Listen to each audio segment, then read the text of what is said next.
Hey everyone, for those who don't know, my name is Zan, and here's, I believe, day 8 of my daily hunt logs.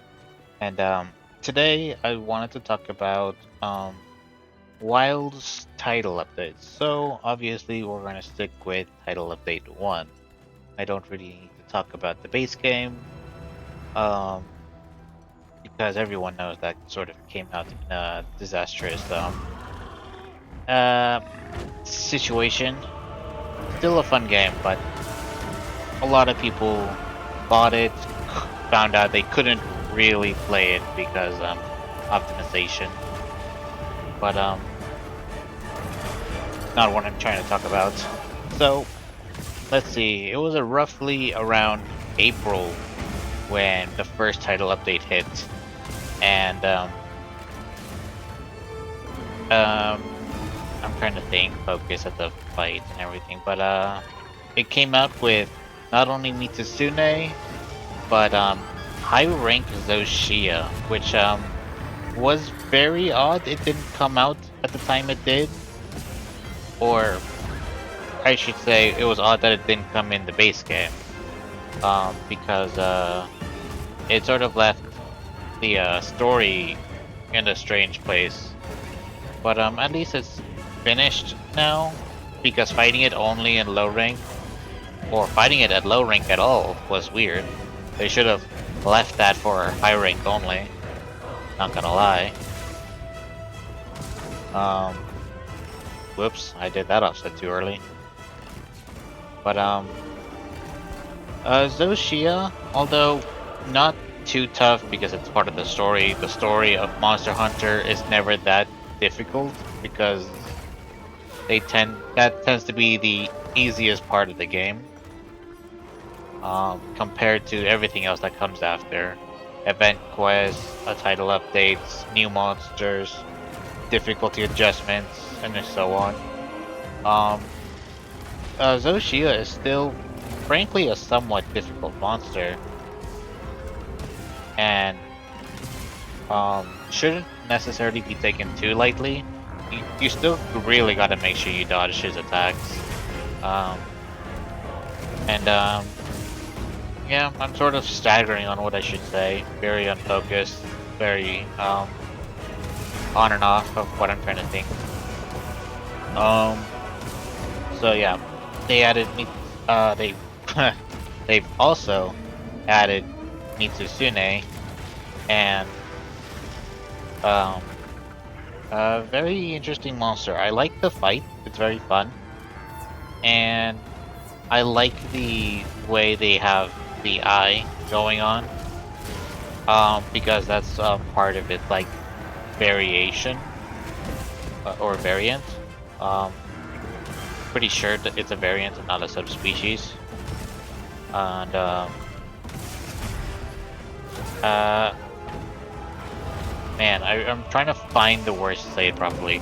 So, since Mewtwo has that variant, like inside like its actual base state, I'm actually very interested to see other monsters have that sort of design when having their variants added to the game. It could make monsters very unique because you can fight just regular Mewtwo all the way through, but if you break its head, you'll get its variant with I believe it's called Soul Seer Mitsune, and um, having it to where if you complete certain conditions mid-fight, you'll fight its variant. Very cool in my opinion. And would like to see the same thing implemented to other monsters. Exactly how, I'm not sure. Um, One monster I'd really like to see, because I've never played old gen, is Bloodbath Diablos. Is what happens when it loses its horn. I want to say roughly a young age, but I'm not super sure on that. If it's young or not, regardless, it has to lose a horn, which gives it a massive disadvantage on like turf wars. But a bloodbath Diablos is what happens when it's, let's say, a new horn grows but it forms deformed because it's never meant to be broken in the first place. Usually, a Diablos soon dies afterwards because it losing a horn is considered much more weaker to other Diabloses and shouldn't last very long even to other monsters. But you know, this one clearly standed bested the harsh conditions of its life, and then it becomes a much more difficult fight later. So I'm not sure if it's just going to be as simple as, oh, you broke its horn, and maybe it also has to be. Actually, I don't know if it has to be a regular Diablos or a black Diablos, and if that's a necessary condition to be completed or not. Goodbye. I timed that tempered wound to knock him off midair.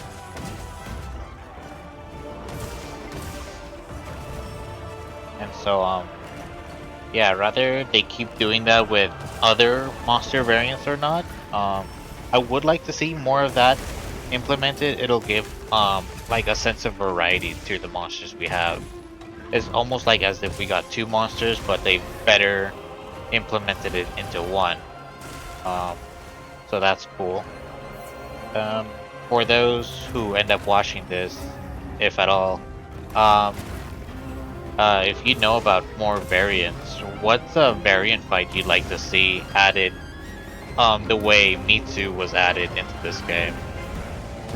I'd like to know more about the other ones, and if there's any ones in specific that people like a lot. Aside from that, in Title Update 1, besides the monsters, they've added the Grand Hub, which a lot of people were confused as to why it wasn't added before. I guess some people have speculated it's because the game wasn't ever supposed to have it, but or I kind of feel like we were going to get it anyways, but later. But regardless, there was speculation that the game was supposed to be designed differently, but due to technical issues and maybe not enough time as well, it just didn't pan out that way. Because I'm pretty sure there was supposed to be much more, more of the villages more implemented as a group and everything. But with environmental links being limited to one environment and not all of them, especially when they, you know, boasted on the fact that it was all seamless and with no loading screens, just for it to not matter because you couldn't go anywhere else besides the one area. Yeah, so that was all sorts of weird when that happened. Dang it, I tried to hit that wound. I think we were gonna get the hub anyways, like I said. It just came sooner than expected because of the issues. But yeah, I can understand that they might have had all these technical issues that prevented them from making the game in a way they wanted to make it. Not only that, but they were probably rushed, if anything. Most developers are rushed to these days. That hit me? I'm sorry, what? Come on. That shouldn't have hit me. Anyways. Nope, my Balak goes too slow on the hill. Anyways. So yeah, with the Grand Hub added, we got back arm wrestling. Not only that, but they've added barrel bowling, which is pretty cool. And since then, when barrel bowling was added, multiple reward items was added to the barrel bowling reward pool. Dang it. And so, if you do barrel bowling right now, it's actually very fun and you can get a lot of decent rewards from it.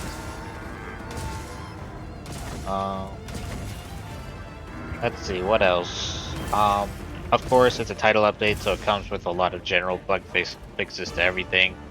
this was a pretty good like bunch of bug fixes in general. Um, because it really needed a lot of them. Um, However, this was only a small handful compared to everything it ends up fixing by the end of the title updates after the whole year. Pretty crazy. Let's see what else. Oh yeah, there was, since we got the Grand Hub, they went ahead with the first seasonal festival, which what was it called again? Let me see if I have it here in my notes. Blossom Dance, that's what it was. It was the spring one. Very nice, very pretty. Very like Japanese cherry blossom sort of thing. Which is nice. I do like cherry blossoms. I imagine most people like cherry blossoms, especially the Japanese, where the game is made. Because they hold their nature, trees, and just wildlife in I want to say high respects. They're very good about treating things with respect and honor, especially their trees. I know there was drama about someone messing with a tree once. That was funny. You'd think he'd know better than to start swinging around on cherry blossom trees. I'm not sure if it was a cherry blossom tree, but any tree would have still been weird. It's definitely much more of like an American thing. I don't know if other places do it, but that's just sort of how it is. And then I can't believe I almost forgot, but they've added Ark-Tempered Arkveld, which was somewhat interesting. In terms of difficulty, I find the 10-star AT Raydell much harder. Not because it's necessarily that different, but because it's faster. I believe it was an 8-star. I don't remember what star rank it was when it came out. I didn't check beforehand, but Ark-Tempered Raydell to me wasn't any faster, and that just made the fight just feel the same. But the only thing they added was the area of effect shocks when it attacks and hits the ground. A lot of attacks when it hits the ground just sort of blew up the ground. At the time I used a lot of the heavy bowgun, and it didn't affect me at all, kind of. Some attacks did, but the thing about using any shield weapon is that you're able to block its rail strikes, its lightning strikes, which make no sense as to why you can block that, because you were not able to block a lot of elemental attacks in World, and I imagine in Rise Sunbreak as well, but I don't know the guard situation in that game since I don't really use guard weapons for the little bit of time I've played Rise. I guess I'll need to double check or need someone to clarify for me if guarding was just as strong. From my understanding, it wasn't. A lot of elemental attacks tend to just be something you can't block. And even then, even with like a guard up skill, you can only block a few extra attacks, not all of them. While Wilds, you can block essentially anything, and very few attacks are considered unblockable, and even fewer true unblockables. So the true unblockables just mean like if you have the guard up, you still can't block it. You can already block most things without it, block a few more with it, and then there's maybe what, 1, 2 attacks that are truly unblockable. I don't quite remember. It's a very few, and which is much more than before. I really liked that double offset there. It was one attack, but with both chain swing and that me, it counted as 2.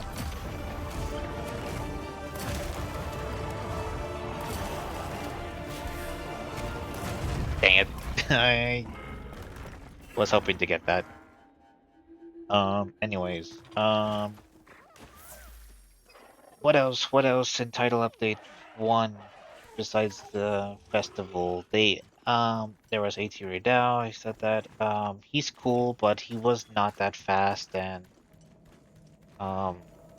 didn't feel different to me specifically. The 10-star version, I still need more practice against because I haven't fought AT Radao that much. There was this Street Fighter collab which came out in late May. I thought that was really cool, to be honest. I liked it a lot. A lot of people, and somewhat including myself, I think it's viable as an option. The fact that the Street Fighter collab could kind of function essentially as a extra weapon. Pretty much Wilds Monster Hunter's 15th weapon is hand-to-hand combat. Honestly, pretty cool. I definitely liked playing around with it. Definitely has no real way of scaling, which is a shame. So you can't really use it for any endgame. You can definitely try, but you do not do a lot of damage. Not only that, but you're given very few defensive options. He's not too fast, and he has a counter, but it's based on a meter. So if you didn't know or haven't used it, you could counter once in a while. It's if you have your meter full and if you time it right. But the thing is, it's the same button as your focus strike. So I think you can use up your meter if you ended up hitting a focus strike with your meter full. So if you weren't careful, you just couldn't counter very often. Otherwise, the concept is still very good. I kinda hope they expand on it. Maybe let the hunter have large fist weapons. I might die. I'm fine. Not even close. Anyways, anything else? That was kind of most of it. There was what are they called? Challenge quests. Because they've also added the arena. Where you have specific weapons that you can only use, and with I can't believe myself.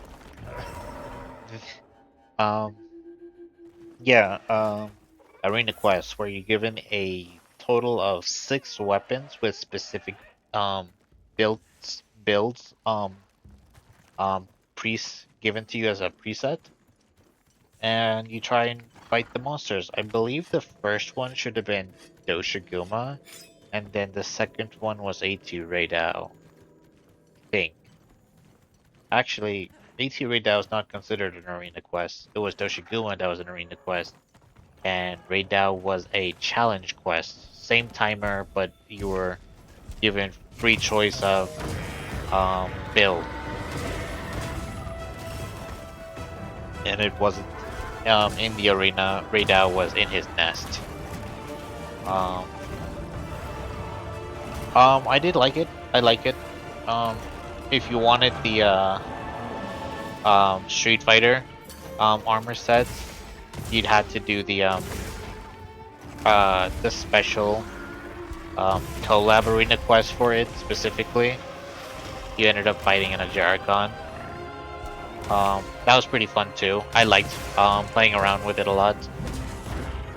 If it was scaled at all, like you can upgrade it or ascend it, it would have been fun to use. However, I'm pretty sure you can't ascend it, so that is unfortunate.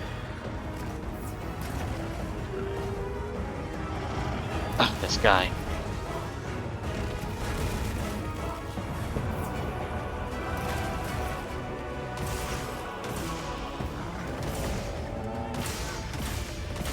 There we go.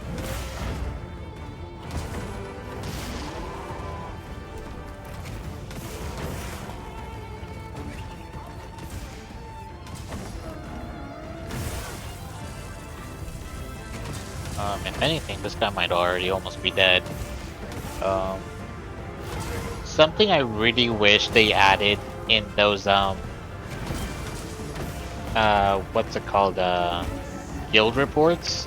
Those were like minor updates that they've added to the game because I think they said, quote unquote, they didn't think it was that important. However, I think them adding it back in just shows just how many people liked the game, how it was made before, and they didn't really like a lot of the changes.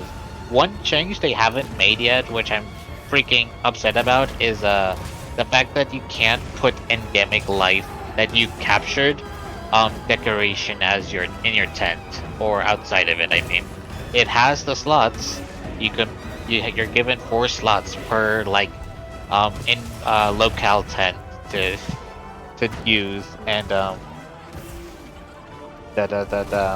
thing is, I really liked capturing the endemic life and putting them in the in world. It'd be your room and stuff. So I don't know why they got rid of that. There's a perfect spot to put it in the tents, since they have slots and everything. The fact that endemic life was left out of it just feels bad. Yeah, what do you guys think about that? Aside from that, I'm gonna be nitpicky about this. The um the armor pieces, you could color them. They have 2 options to shade. However, a good handful of them have only one option, not because you can only choose one, but because the second one doesn't work, because it changes little to nothing about it.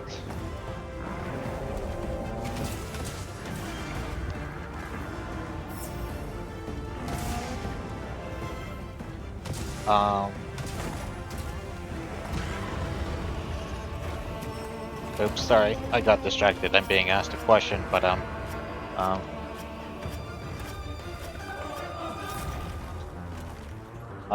let's see. Yeah, like I was saying, a lot of armor pieces aren't given proper color shadings. So, for example, if you do Zoshia, you can entirely change the color of like the feathered one. Oops, I did not charge that enough. And if you look at the darker one, the I guess demonic side of Zoshia's armor, you can barely change any of the color of it. I don't even know if any color works on changing that, and I don't like that at all. Plenty of other armors that I can think of off the top of my head do this. There's Chadacabra, Tutku, there's Laggy, there's Steve, Soretios I mean, and lots of monsters like that. And it's so... it's nitpicky, but I've played around a lot with the layered armor sets. So I notice these things and find it very difficult to want to wear certain armor pieces when it doesn't let me change the color of them, because it just makes them that much harder to use.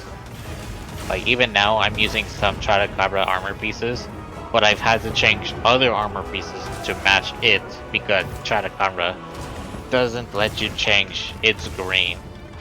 Kutku doesn't let you change its pink. Laggy it's blue, and Steve it's gold. And I know there's other armor pieces too that let you change very little to none. And it's like a pet peeve of mine. It's like, no, you're not doing it right. And so yeah, I really wish they like patched those. Like, hey, you got this color's not working properly. But aside from that, I guess that's really it for Title Update 1. I'll talk about Title Update 2 tomorrow. And I guess if you've made it this far, I guess thanks for watching, and don't know why you'd ever put yourself through me talking this long, but 25 minutes, what? Why was that hunt so slow? Crazy. I thought I was doing fine. Like, minimal distractions that time. And before I was hitting like 22 minutes. Not sure why I hit 25 all of a sudden. Anyways, I guess I was just unlucky. But yeah.